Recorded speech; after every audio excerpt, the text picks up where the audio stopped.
ਪੰਜਵੇਂ ਪਾਤਸ਼ਾਹ ਸ੍ਰੀ ਗੁਰੂ ਅਰਜਨ ਦੇਵ ਜੀ ਦੇ ਸ਼ਹੀਦੀ ਦਿਹਾੜੇ ਤੇ ਲੱਗੀ ਹੋਈ ਛਬੀਲ ਦੇਖ ਕੇ ਇੱਕ ਆਦਮੀ ਨੇ ਦੂਜੇ ਆਦਮੀ ਨੂੰ ਪੁੱਛਿਆ ਕਿ ਇਹ ਸਿੱਖ ਲੋਕ ਇਤਨੀ ਖੁਸ਼ੀ ਨਾਲ ਦੁਨੀਆ ਨੂੰ ਸ਼ਰਬਤ ਕਿਉਂ ਪਿਲਾ ਰਹੇ ਨੇ ਭਲਾ।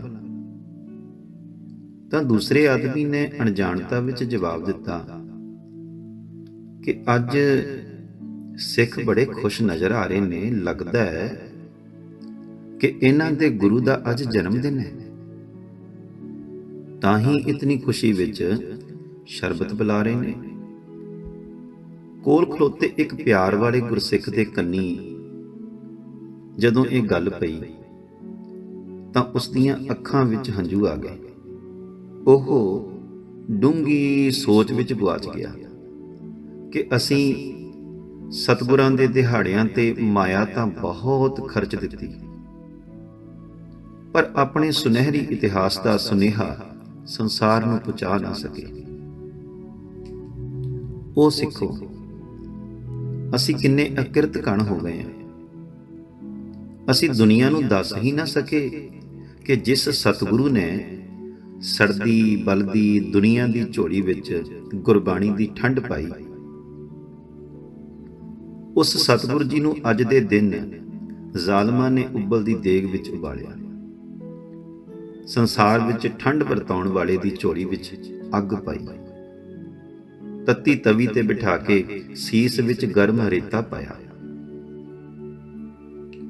ਅਸੀਂ ਅੱਜ ਦੇ ਦਿਨ ਸ਼ਰਬਤਾਂ ਦੀਆਂ ਛਬੀਲਾਂ ਤਾਂ ਲਗਾਈਆਂ, ਪਰ ਗੁਰੂ ਸਾਹਿਬ ਜੀ ਦੀ ਸ਼ਹਾਦਤ ਬਾਰੇ ਦੁਨੀਆ ਨੂੰ ਕੁਝ ਦੱਸ ਹੀ ਨਾ ਸਕੇ। ਦੁਨੀਆ ਨੂੰ ਤਾਂ ਕੀ, ਅਸੀਂ ਆਪਣੇ ਬੱਚਿਆਂ ਨੂੰ ਵੀ ਨਹੀਂ ਦੱਸ ਸਕੇ ਕਿ ਸ੍ਰੀ ਗੁਰੂ ਅਰਜਨ ਦੇਵ ਸਾਹਿਬ ਜੀ ਦੀ ਸ਼ਹਾਦਤ ਕਿਉਂ ਤੇ ਕਿਵੇਂ ਹੋਈ। ਚਾਹੀਦਾ ਤਾਂ ਸੀ ਕਿ ਅੱਜ ਦੇ ਦਿਨ ਠੰਡੇ ਜਲ ਦੀ ਛਬੀਲ ਦੇ ਨਾਲ ਨਾਲ ਪੰਚਮ ਗੁਰਦੇਵ ਜੀ ਦੇ ਜੀਵਨ ਇਤਿਹਾਸ ਨੂੰ ਵੀ ਵਰਤਾਉਂਦੇ, ਸਤਿਗੁਰੂ ਜੀ ਦੀ ਬਾਣੀ ਦਾ ਲੰਗਰ ਵੀ ਲਗਾਉਂਦੇ, ਤਾਂ ਕਿ ਸਤਿਗੁਰੂ ਜੀ ਦੀ ਸ਼ਹਾਦਤ ਵਿੱਚ ਛੁਪਿਆ ਮਨੁੱਖਤਾ ਦੇ ਭਲੇ ਦਾ ਸੰਦੇਸ਼ ਦੁਨੀਆ ਨੂੰ ਮਿਲ ਸਕਦਾ। ਸੋ ਆਓ ਪੰਚਮ ਗੁਰਦੇਵ ਜੀ ਦੀ ਸ਼ਹਾਦਤ ਦੇ ਕੁਝ ਕੁ ਕਾਰਨਾਂ ਤੇ ਸੰਖੇਪ ਜਿਹੀ ਝਾਤ ਮਾਰੀਏ। ਸ੍ਰੀ ਗੁਰੂ ਨਾਨਕ ਦੇਵ ਜੀ ਨੇ ਸਾਨੂੰ 3 ਅਸੂਲ ਬਖਸ਼ੇ: ਕਿਰਤ ਕਰੋ, ਵੰਡ ਛਕੋ, ਨਾਮ ਜਪੋ। ਸਿੱਖੀ ਦੇ ਇਹ ਅਸੂਲ ਇਤਨੇ ਸਰਲ ਤੇ ਇਤਨੇ ਅਰਥ ਭਰਪੂਰ ਸਨ ਕਿ ਹਰ ਕੋਈ ਸਿੱਖੀ ਵੱਲ ਖਿੱਚਿਆ ਆਉਂਦਾ ਸੀ।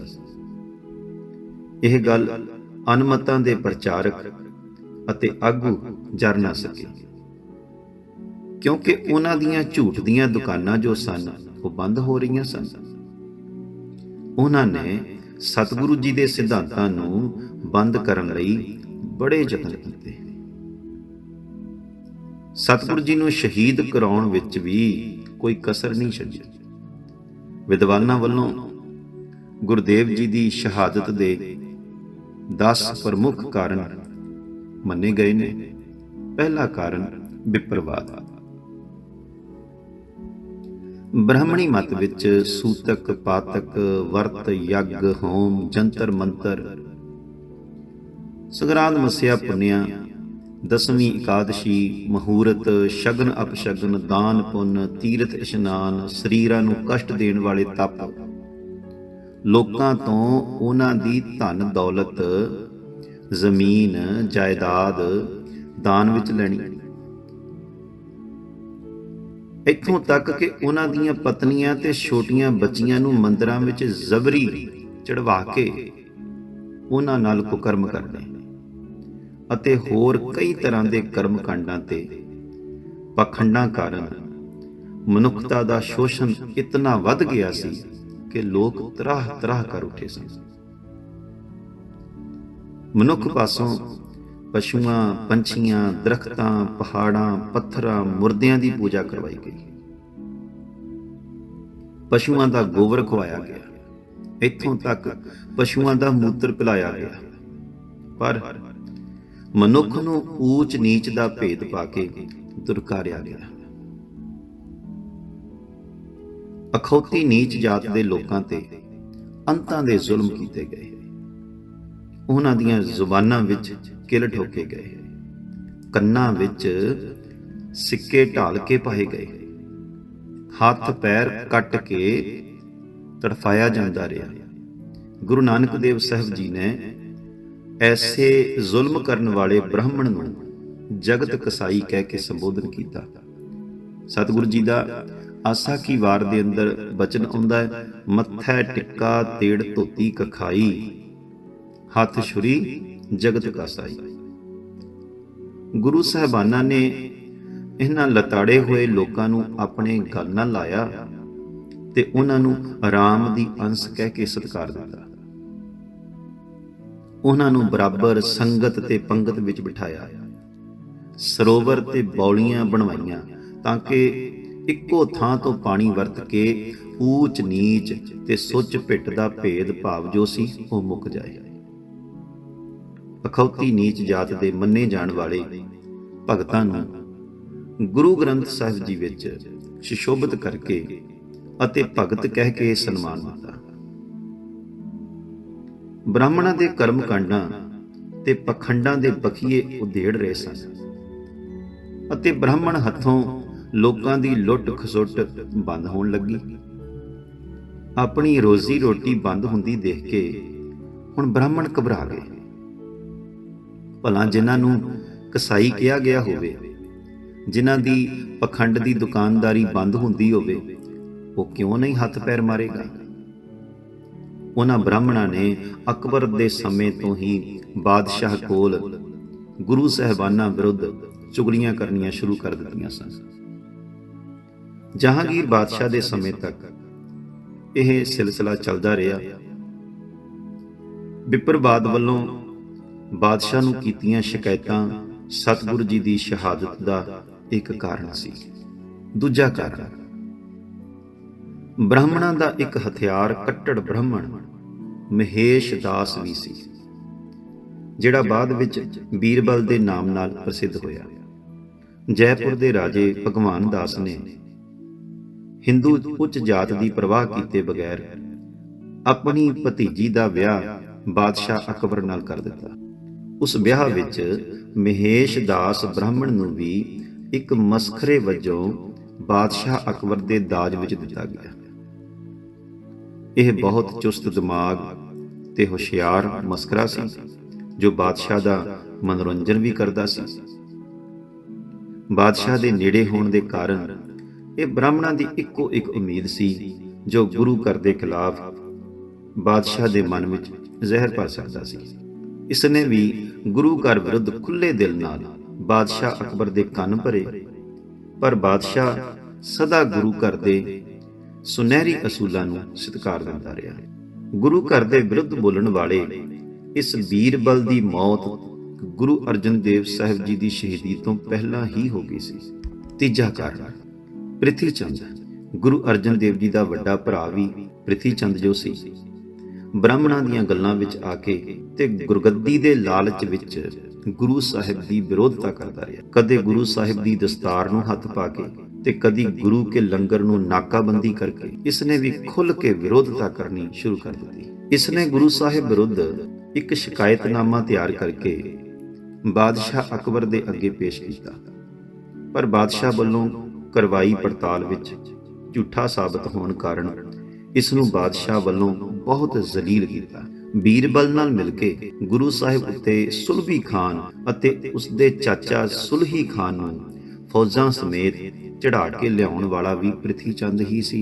ਇਸਨੇ ਹੀ ਸਾਹਿਬਜ਼ਾਦਾ ਹਰਗੋਬਿੰਦ ਸਾਹਿਬ ਜੀ ਨੂੰ ਖਤਮ ਕਰਨ ਲਈ ਕਈ ਅਸਫਲ ਕੋਸ਼ਿਸ਼ਾਂ ਕੀਤੀਆਂ। ਚੌਥਾ ਕਾਰਨ, ਆਪਣੇ ਆਪ ਨੂੰ ਕਹਾਉਣ ਵਾਲੇ ਚਾਰ ਭਗਤ ਕਾਨਾ, ਪੀਲੂ, ਛੱਜੂ ਤੇ ਸ਼ਾਹ ਹੁਸੈਨ ਗੁਰੂ ਗ੍ਰੰਥ ਸਾਹਿਬ ਜੀ ਦੀ ਸੰਪਾਦਨਾ ਵੇਲੇ ਆਪ ਨੂੰ ਆਪ ਹੀ ਭਗਤ ਅਖਵਾਉਣ ਵਾਲੇ ਇਹਨਾਂ ਪਖੰਡੀਆਂ ਨੇ ਵੀ ਆਪੋ ਆਪਣੀ ਕਵਿਤਾ ਗੁਰੂ ਗ੍ਰੰਥ ਸਾਹਿਬ ਵਿੱਚ ਦਰਜ ਕਰਵਾਉਣੀ ਚਾਹੀ, ਤਾਂ ਕਿ ਹਮੇਸ਼ਾ ਲਈ ਦੁਨੀਆ ਤੇ ਨਾਮ ਬਣਿਆ ਰਹਿ ਸਕੇ। ਸਤਿਗੁਰੂ ਜੀ ਨੇ ਇਹਨਾਂ ਦੀਆਂ ਕਵਿਤਾਵਾਂ ਤੇ ਇਹਨਾਂ ਦੇ ਜੀਵਨ ਨੂੰ ਗੁਰਮਤਿ ਦੀ ਕਸਵੱਟੀ ਤੇ ਪਰਖ ਕੇ ਰੱਦ ਕਰ ਦਿੱਤਾ। ਫਿਰ ਕੀ ਸੀ, ਇਹ ਚਾਰੋਂ ਭੜਕ ਉੱਠੇ ਤੇ ਗੁਰੂ ਸਾਹਿਬ ਨੂੰ ਖਤਮ ਕਰਵਾਉਣ ਦੀਆਂ ਧਮਕੀਆਂ ਦੇ ਕੇ ਵਾਪਸ ਆ ਗਏ। ਕਾਨ੍ਹੇ ਦੀ ਤਾਂ ਪਹਿਲਾਂ ਹੀ ਮੌਤ ਹੋ ਗਈ, ਪਰ ਬਾਕੀ ਦਿਆਂ ਅਖੌਤੀ ਭਗਤਾਂ ਤੇ ਉਹਨਾਂ ਦੇ ਚੇਲਿਆਂ ਨੇ ਕਾਨ੍ਹੇ ਦੇ ਚੇਲਿਆਂ ਸਮੇਤ ਸਮੇਂ ਦੇ ਹਾਕਮਾਂ ਤੇ ਬਾਦਸ਼ਾਹ ਕੋਲ ਸਤਿਗੁਰੂ ਜੀ ਦੇ ਖਿਲਾਫ ਅੱਗ ਉਗਲਣੀ ਸ਼ੁਰੂ ਕਰ ਦਿੱਤੀ। ਅੱਜ ਪੰਜਾਬ ਦੀ ਧਰਤੀ ਤੇ ਸਕੂਲਾਂ ਵਿੱਚ ਵਿਦਿਆਰਥੀਆਂ ਨੂੰ ਇਹਨਾਂ ਦੀਆਂ ਰਚਨਾਵਾਂ ਹੀ ਪੜ੍ਹਾਈਆਂ ਜਾ ਰਹੀਆਂ ਨੇ। ਪੰਜਵਾਂ ਕਾਰਨ ਸਖੀ ਸਰਵਰ ਦੀ ਗਤੀ। ਇਸਲਾਮਿਕ ਰਾਜ ਦੇ ਹਾਕਮਾਂ ਵੱਲੋਂ ਹਿੰਦੁਸਤਾਨ ਦੇ ਲੋਕਾਂ ਨੂੰ ਮੁਸਲਮਾਨ ਬਣਾਉਣ ਲਈ ਸ਼ੇਖ ਫਤਿਹ ਦਾ ਸ਼ਰਧਾਲੂ ਬਣਾਇਆ ਜਾਂਦਾ ਹੈ। ਇਸ ਦੀ ਸੰਪਰਦਾ ਸਖੀ ਸਰਵਰ ਨੂੰ ਧਾਰਨ ਤੋਂ ਬਾਅਦ ਲੋਕ ਸਹਿਜੇ ਹੀ ਮੁਸਲਮਾਨ ਬਣ ਜਾਂਦੇ ਸਨ। ਸਾਰਾ ਪੰਜਾਬ ਸ਼ੇਖ ਫਤਿਹ ਦੇ ਅਸਰ ਹੇਠ ਆ ਚੁੱਕਾ ਸੀ, ਪਰ ਜਿਵੇਂ ਜਿਵੇਂ ਸਿੱਖੀ ਦਾ ਪ੍ਰਚਾਰ ਫੈਲਣਾ ਸ਼ੁਰੂ ਹੋਇਆ, ਲੋਕ ਸਿੱਖੀ ਧਾਰਨ ਕਰਨ ਲੱਗ ਪਏ।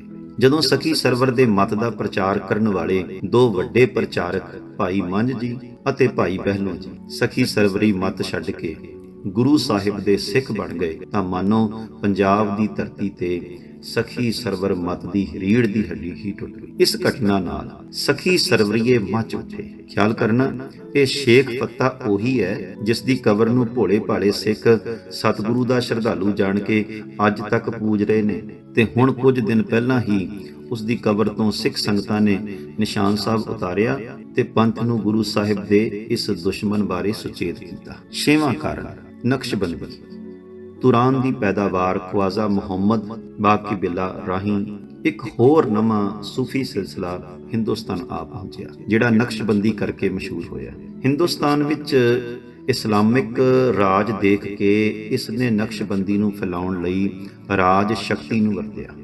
ਇਸ ਨੇ ਰਾਜ ਸ਼ਕਤੀ ਰਾਹੀਂ ਗੁਰੂ ਘਰ ਨੂੰ ਦਬਾਉਣਾ ਚਾਹਿਆ, ਪਰ ਛੇਤੀ ਹੀ ਇਸ ਦਾ ਵੀ ਭੋਗ ਪੈ ਗਿਆ। ਇਸ ਦੀ ਮੌਤ ਤੋਂ ਬਾਅਦ ਇਸ ਦਾ ਕੰਮ ਸ਼ੇਖ ਅਹਿਮਦ ਸਰਹੰਦੀ ਨੇ ਸੰਭਾਲਿਆ। ਤੇ ਸੱਤਵਾਂ ਕਾਰਨ ਹੈ ਸ਼ੇਖ ਅਹਿਮਦ ਸਰਹੰਦੀ। ਇਹ ਸਰਹੰਦ ਵਿੱਚ ਪੈਦਾ ਹੋਣ ਵਾਲਾ ਸ਼ਖਸ ਬੜਾ ਤੇਜ਼ ਬੁੱਧੀ ਵਾਲਾ ਅਤੇ ਆਪਣੀ ਦਲੀਲ ਨਾਲ ਹਰ ਇੱਕ ਨੂੰ ਪ੍ਰਭਾਵਿਤ ਕਰ ਲੈਂਦਾ ਸੀ। ਇਹ ਇਸਲਾਮ ਮਤ ਦਾ ਬੜਾ ਉੱਘਾ ਵਿਦਵਾਨ ਵੀ ਸੀ। ਹਿੰਦੂਆਂ ਦਾ ਇਹ ਕੱਟੜ ਵਿਰੋਧੀ ਸੀ। ਇਹ ਇਸ ਗੱਲੋਂ ਵੀ ਬਹੁਤ ਔਖਾ ਸੀ ਕਿ ਸਿੱਖ ਮਤ ਦਿਨੋਂ ਦਿਨ ਫੈਲਦਾ ਹੀ ਜਾ ਰਿਹਾ ਹੈ। ਸੰਨ 1597 ਵਿੱਚ ਪੰਜਾਬ ਵਿੱਚ ਕਾਲ ਪੈ ਗਿਆ ਤੇ ਅਨੇਕਾਂ ਮਾਰੂ ਬਿਮਾਰੀਆਂ ਫੈਲ ਗਈਆਂ। ਹਜ਼ਾਰਾਂ ਲੋਕ ਮੌਤ ਦੇ ਮੂੰਹ ਜਾ ਪਏ। ਲਾਹੌਰ ਦੀਆਂ ਗਲੀਆਂ ਮੁਰਦਿਆਂ ਨਾਲ ਭਰੀਆਂ ਪਈਆਂ ਸਨ। ਕੋਈ ਸਹਾਇਤਾ ਲਈ ਬਹੁੜ ਨਹੀਂ ਰਿਹਾ ਸੀ। ਅਜਿਹੇ ਵਿੱਚ ਧੰਨ ਧੰਨ ਸਤਿਗੁਰੂ ਸ੍ਰੀ ਗੁਰੂ ਅਰਜਨ ਦੇਵ ਸਾਹਿਬ ਜੀ ਨੇ ਰੋਗੀਆਂ ਦੀ ਦਵਾ ਦਾਰੂ ਨਾਲ ਸੇਵਾ ਕੀਤੀ ਤੇ ਲੋੜਵੰਦਾਂ ਨੂੰ ਖੁਰਾਕ ਪਹੁੰਚਾਈ। ਆਪਣੀ ਪਰਵਾਹ ਨਾ ਕਰਦੇ ਹੋਏ ਵੀ ਸਤਿਗੁਰੂ ਜੀ ਨੇ ਦੀਨ ਦੁਖੀਆਂ ਵਿੱਚ ਜਾ ਕੇ ਆਪ ਸੇਵਾ ਕੀਤੀ, ਜਿਸ ਨਾਲ ਸਤਿਗੁਰੂ ਜੀ ਦੀ ਸੇਵਾ ਤੇ ਪਰਉਪਕਾਰ ਦੀ ਬਿਰਤੀ ਦਾ ਪੂਰੇ ਹਿੰਦੁਸਤਾਨ ਵਿੱਚ ਪ੍ਰਚਾਰ ਹੋਇਆ। ਤੇ ਸ਼ੇਖ ਅਹਿਮਦ ਜਿਹੜਾ ਸੀ ਨਾ, ਇਹ ਦੇਖ ਕੇ ਹੋਰ ਵੀ ਕਲਪ ਗਿਆ। ਇੱਧਰ ਵੱਡੇ ਵੱਡੇ ਹਾਕਮਾਂ ਤੇ ਦਰਬਾਰੀਆਂ ਤੋਂ ਇਲਾਵਾ ਸ਼ੇਖ ਫਰੀਦ ਬੁਖਾਰੀ ਵੀ ਇਸ ਦਾ ਇੱਕ ਸ਼ਰਧਾਲੂ ਸੀ, ਜਿਸ ਦੀ ਸਹਾਇਤਾ ਨਾਲ ਇਸ ਨੇ ਗੁਰੂ ਸਾਹਿਬ ਨੂੰ ਸ਼ਹੀਦ ਕਰਵਾਉਣ ਲਈ ਸਾਜ਼ਿਸ਼ ਰਚੀ। ਤੇ ਸੰਗਤ ਜੀ, 8ਵਾਂ ਕਾਰਨ ਇਹ ਸ਼ੇਖ ਫਰੀਦ ਬੁਖਾਰੀ, ਭਾਵ ਕਿ ਇਹਦਾ ਨਾਮ ਸੀ ਮੁਰਤਜ਼ਾ ਖਾਂ। ਇਹ 8ਵਾਂ ਕਾਰਨ ਇਹ ਬਣਦਾ ਹੈ। ਜਹਾਂਗੀਰ ਬਾਦਸ਼ਾਹ ਨੂੰ ਤਖਤ ਦਿਵਾਉਣ ਵਿੱਚ ਸਭ ਤੋਂ ਵੱਧ ਇਸ ਨੇ ਮਦਦ ਕੀਤੀ। ਇਸ ਨੂੰ ਲਾਹੌਰ ਦਾ ਕਿਲਾ ਬਚਾਉਣ ਕਰਕੇ ਹੀ ਮੁਰਤਜ਼ਾ ਖਾਨ ਦਾ ਖਿਤਾਬ ਮਿਲਿਆ ਸੀ। ਇਸ ਨੇ ਹੀ ਸ਼ੇਖ ਅਹਿਮਦ ਸਰਹੰਦੀ ਨਾਲ ਮਿਲ ਕੇ ਗੁਰੂ ਸਾਹਿਬ ਨੂੰ ਸ਼ਹੀਦ ਕਰਨ ਲਈ ਜਹਾਂਗੀਰ ਨੂੰ ਝੂਠਾ ਬਹਾਨਾ ਲੱਭ ਕੇ ਦਿੱਤਾ ਸੀ। ਤੇ 9ਵਾਂ ਕਾਰਨ ਹੈ ਜਹਾਂਗੀਰ ਬਾਦਸ਼ਾਹ ਖੁਦ। ਇਹ ਕੱਟੜ ਤੇ ਤਵੱਸਵੀ ਨੀਤੀ ਦਾ ਧਾਰਨੀ ਸੀ। ਇਸ ਦੀ ਇੱਛਾ ਸੀ ਕਿ ਸਾਰੇ ਹਿੰਦੁਸਤਾਨ ਵਿੱਚ ਕੇਵਲ ਤੇ ਕੇਵਲ ਜੇ ਕੋਈ ਮਤ ਰਹੇ ਤਾਂ ਕੇਵਲ ਤੇ ਕੇਵਲ ਇਸਲਾਮ ਮਤ ਹੀ ਰਹੇ। ਇਸ ਨੇ ਹਿੰਦੂਆਂ ਨੂੰ ਮੁਸਲਮਾਨ ਬਣਾਉਣ ਲਈ ਅਨੇਕਾਂ ਤਰੀਕੇ ਵਰਤੇ। ਸਿੱਖੀ ਦਾ ਪ੍ਰਚਾਰ ਵੀ ਇਸ ਨੂੰ ਖਟਕਦਾ ਸੀ। ਇਸ ਨੇ ਆਪਣੀ ਸਵੈ ਜੀਵਨੀ ਤੁਜ਼ਕੇ ਜਹਾਂਗੀਰੀ ਵਿੱਚ ਕੁਝ ਇਸ ਤਰ੍ਹਾਂ ਲਿਖਿਆ ਹੈ। ਗੋਇੰਦਵਾਲ ਵਿੱਚ ਜੋ ਬਿਆਸ ਨਦੀ ਦੇ ਕਿਨਾਰੇ ਤੇ ਹੈ, ਪੀਰਾਂ ਬਜ਼ੁਰਗਾਂ ਦੇ ਭੇਸ ਵਿੱਚ ਗੁਰੂ ਅਰਜਨ ਨਾਮ ਦਾ ਇੱਕ ਹਿੰਦੂ ਰਹਿੰਦਾ ਸੀ। ਉਸਨੇ ਬਹੁਤ ਸਾਰੇ ਭੋਲੇ ਭਾਲੇ ਹਿੰਦੂਆਂ, ਸਗੋਂ ਬਹੁਤ ਸਾਰੇ ਮੂਰਖ ਤੇ ਬੇਸਮਝ ਮੁਸਲਮਾਨਾਂ ਨੂੰ ਵੀ ਆਪਣੀ ਰਹਿਤ ਮਹਿਤ ਦਾ ਸ਼ਰਧਾਲੂ ਬਣਾ ਕੇ ਆਪਣੇ ਵਲੀ ਤੇ ਪੀਰ ਹੋਣ ਦਾ ਢੋਲ ਬਹੁਤ ਉੱਚਾ ਵਜਾਇਆ ਹੋਇਆ ਸੀ। ਲੋਕ ਉਸ ਨੂੰ ਗੁਰੂ ਕਹਿੰਦੇ ਸਨ। ਸਾਰਿਆਂ ਪਾਸਿਆਂ ਤੋਂ ਫਰੇਬੀ ਤੇ ਠੱਗੀ ਪਸੰਦ ਲੋਕ ਉਸ ਕੋਲ ਆ ਕੇ ਉਸ ਉੱਤੇ ਪੂਰਾ ਇਤਕਾਦ ਕਰਦੇ ਸਨ, ਇਤਬਾਰ ਕਰਦੇ। ਲੋਕ ਉਸ ਨੂੰ ਗੁਰੂ ਕਹਿੰਦੇ ਸਨ। ਸਾਰਿਆਂ ਪਾਸਿਆਂ ਤੋਂ ਫਰੇਬੀ ਤੇ ਠੱਗੀ ਪਸੰਦ ਲੋਕ ਉਸ ਕੋਲ ਆ ਕੇ ਉਸ ਉੱਤੇ ਪੂਰਾ ਇਤਬਾਰ ਅਤੇ ਸ਼ਰਧਾ ਦਾ ਇਜ਼ਹਾਰ ਕਰਦੇ ਸਨ। 3-4 ਪੀੜ੍ਹੀਆਂ ਤੋਂ ਉਹਨਾਂ ਦੀ ਇਹ ਦੁਕਾਨ ਗਰਮ ਸੀ। ਕਿਤਨੇ ਸਮੇਂ ਤੋਂ ਮੇਰੇ ਮਨ ਵਿੱਚ ਇਹ ਖਿਆਲ ਆਉਂਦਾ ਸੀ ਕਿ ਇਸ ਝੂਠ ਦੀ ਦੁਕਾਨ ਨੂੰ ਬੰਦ ਕਰਨਾ ਚਾਹੀਦਾ ਹੈ ਜਾਂ ਉਸ ਗੁਰੂ ਨੂੰ ਮੁਸਲਮਾਨੀ ਮਤ ਵਿੱਚ ਲੈ ਕੇ ਆਉਣਾ ਚਾਹੀਦਾ ਸੀ। ਇਹ ਜਹਾਂਗੀਰ ਆਪਣੀ ਕਿਤਾਬ ਦੇ ਵਿੱਚ ਲਿਖਦਾ ਹੈ। ਦਰਅਸਲ ਗੁਰੂ ਸਾਹਿਬ ਜੀ ਦੀ ਸ਼ਹੀਦੀ ਦਾ ਸਭ ਤੋਂ ਵੱਡਾ ਕਾਰਨ ਹੀ ਇਹ ਸੀ ਕਿ ਸਮੇਂ ਦਾ ਬਾਦਸ਼ਾਹ ਗੁਰੂ ਸਾਹਿਬ ਦੇ ਵਿਰੁੱਧ ਸੀ ਤੇ ਹਰ ਹੀਲੇ ਗੁਰੂ ਸਾਹਿਬ ਨੂੰ ਖਤਮ ਜਾਂ ਇਸਲਾਮ ਦੇ ਦਾਇਰੇ ਵਿੱਚ ਲਿਆਉਣਾ ਚਾਹੁੰਦਾ ਸੀ। ਤੇ ਸੰਗਤ ਜੀ, 10ਵਾਂ ਔਰ ਆਖਰੀ ਕਾਰਨ ਜੋ ਆਪਾਂ ਸਾਂਝਾ ਕਰਨ ਜਾ ਰਹੇ ਹਾਂ ਉਹ ਸੀ ਚੰਦੂ। ਸ੍ਰੀ ਗੁਰੂ ਅਰਜਨ ਦੇਵ ਸਾਹਿਬ ਜੀ ਦੀ ਸ਼ਹੀਦੀ ਵੇਲੇ ਹੋਰ ਭਾਵੇਂ ਕਿਸੇ ਦਾ ਜ਼ਿਕਰ ਆਵੇ ਜਾਂ ਨਾ ਆਵੇ, ਪਰ ਚੰਦੂ ਦਾ ਜ਼ਿਕਰ ਜ਼ਰੂਰ ਆਉਂਦਾ ਹੈ। ਇੱਕ ਵਿਦਵਾਨ ਦੇ ਮੁਤਾਬਕ ਇਹ ਗੁਰਦਾਸਪੁਰ ਦੇ ਪਿੰਡ ਰੋਹੇਲੇ ਦਾ ਖੱਤਰੀ ਸੀ, ਜੋ ਕਿ ਲਾਹੌਰ ਵਿੱਚ ਮਾਮੂਲੀ ਜਿਹਾ ਸਰਕਾਰੀ ਮੁਲਾਜ਼ਮ ਸੀ।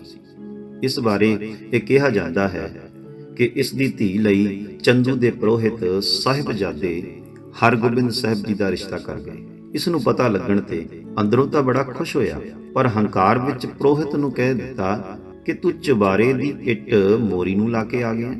ਗੁਰੂ ਨਾਨਕ ਦੇਵ ਸਾਹਿਬ ਜੀ ਦੇ ਘਰ ਨੂੰ ਮੋਰੀ ਕਹਿਣ ਬਾਰੇ ਜਦੋਂ ਸੰਗਤ ਨੂੰ ਪਤਾ ਲੱਗਿਆ ਤਾਂ ਸੰਗਤ ਨੇ ਸਤਿਗੁਰੂ ਜੀ ਨੂੰ ਆਖਿਆ ਕਿ ਇਹ ਰਿਸ਼ਤਾ ਮੋੜ ਦਿਓ।